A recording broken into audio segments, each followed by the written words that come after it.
నమస్కారం. ఈరోజు మనం ఒక చిన్న కథ, దాని వెనకున్న ఒక గొప్ప నీతి గురించి తెలుసుకుందాం. మనందరికీ బాగా తెలిసిన ఒక చిత్రం వెనుక ఎంత లోతైన అర్థం దాగి ఉందో ఈ కథ మనకు చూపిస్తోంది. అదే అనకు కనకు వినకు. చూడండి ఈ చిత్రాన్ని. మనందరికీ బాగా పరిచయమున్న 3 కోతుల బొమ్మ. ఒకటి నోరు మూసుకుంది, ఇంకొకటి కళ్ళు, మరొకటి చెవులు. దీన్ని ఎక్కడో అక్కడ చూసే ఉంటాం గదా. అయితే ఇంత మామూలుగా కనిపించే ఈ బొమ్మ వెనుకున్న అసలైన లోతైన అర్థమేంటి? ఈరోజు మనం ఈ ప్రశ్నకు సమాధానం తెలుసుకోబోతున్నాం. సరే, మరి కథలోకి వెళ్ళిపోదామా? మన కథ ఎక్కడ మొదలవుతుందంటే సబర్మతి ఆశ్రమంలో. అక్కడ ఆ ప్రశాంతమైన వాతావరణంలో మహాత్మా గాంధీజీ గారు ఆలోచనలో మునిగిపోయి ఉన్నారు. ఒక్కసారి ఊహించుకోండి, సబర్మతి ఆశ్రమం. గాంధీజీగారు ఒక చిన్న చాప మీద ఒంటరిగా కూర్చున్నారు.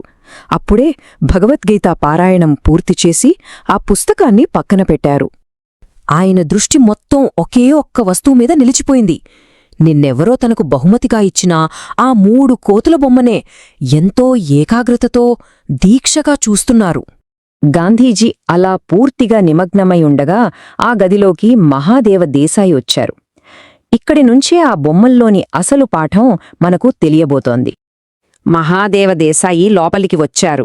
బాపూజీ అంత తదేక ధ్యానంగా బొమ్మవైపు చూడటం గమనించి ఆయనకు నవ్వాగలేదు.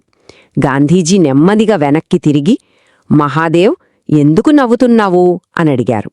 దానికి దేశాయి నవ్వుతూనే, బాపూజీ, మిమ్మల్ని మీరు మరిచిపోయి మరీ ఆ బొమ్మని చూస్తుంటే నాకు నవ్వొచ్చింది అని సమాధానమిచ్చారు. అప్పుడు గాంధీజీ చెప్పిన ఒక్క మాట దేశాయిని అప్పుడే ఆశ్చర్యంలో ముంచేసింది. గాంధీజీ ఎంతో ప్రశాంతంగా కాని చాలా స్థిరమైన స్వరంతో అన్నారు, మహాదేవ్, అవి కోతులు కావు, అవి నా గురువులు అని. చూసారా, ఒక మామూలు బొమ్మలో గురువులను చూడటం. ఇక్కడే ఉంది అసలైన వివేకం.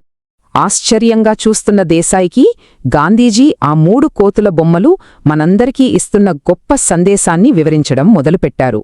గాంధీజీ ఇలా వివరించారు. చూడు మహాదేవ్ అన్నారు, ఈ మొదటి కోతి తన నోరు మూసుకుంది అంటే చెడు మాట్లాడొద్దు అని మనకు చెప్తోంది. రెండోది కళ్ళు మూసుకుంది అంటే చెడు చూడొద్దు అని హెచ్చరిస్తోంది. ఇక ఈ 3వ కోతి, ఇది తన చెవులు మూసుకుంది అంటే చెడు మాటలు వినొద్దు అని మనకు సూచిస్తోందన్నమాట. అంటే మొత్తం మీద ఈ 3 కోతులు కలిసి చెడు అనకు, చెడు కనకు, చెడు వినకు అని మనందరికీ ఒక గొప్ప హితోపదేశం చేస్తున్నాయి. ఎంత సరళమైన రూపంలో ఎంత గొప్ప సందేశం కదా.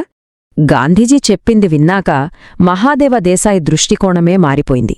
ఆయన కళ్లకు ఇప్పుడు ఆ బొమ్మలు కేవలం మట్టి ప్రతిమల్లా కాకుండా గొప్ప వివేకాన్ని బోధించే గురువుల్లా కనిపించాయి. ఈ మార్పు ఎంత అద్భుతంగా ఉందో చూడండి. మొదట ఆ బొమ్మలను చూసి దేశాయికి నవ్వొచ్చింది. కాని గాంధీజీ మాటలు విన్న తర్వాత ఆయన ముఖంలో ఆ నవ్వు పోయి దాని స్థానంలో వినయం, ఆశ్చర్యం నిండిపోయాయి. తన పొరపాటును తెలుసుకున్న మహాదేవ దేశాయి వెంటనే గాంధీజీ పాదాలకు నమస్కరించి, బాపూజీ, మీరు మట్టిలో నుండి కూడా మాణిక్యాలు వెలికి తీయగలరు. అందుకనే మీరు మహాత్ములయ్యారు. మీ భావాన్ని అర్థం చేసుకోలేక నవ్వినందుకు నన్ను క్షమించండి అన్నారు. ఈ కథ మనకు చెప్పేది ఒక్కటే, ఒక సాధారణ వస్తువు, దానిలో ఒక లోతైన పాఠం. గొప్ప మనసులు మాత్రమే ఇలాంటి సాధారణ విషయాలలో కూడా అసాధారణమైన అర్థాలను చూడగలవు. ఇది మనమందరం ఆలోచించాల్సిన విషయం. మన చుట్టూ ఉన్న మామూలు వస్తువులలో, మనం రోజూ చూసే విషయాలలో మనం ఇంకా గ్రహించని గొప్ప పాఠాలేమైనా దాగి ఉన్నాయేమో. ఒక్కసారి మనసు పెట్టి చూస్తే బహుశా మనక్కూడా అలాంటి మాణిక్యాలు దొరుకుతాయేమో. ఈ వీడియో మీకు నచ్చినట్లయితే లైక్ చేయండి, షేర్ చేయండి, కామెంట్ చేయండి, అలాగే మన ఛానల్ ని సబ్స్క్రైబ్ చేయండి. Thanks for watching.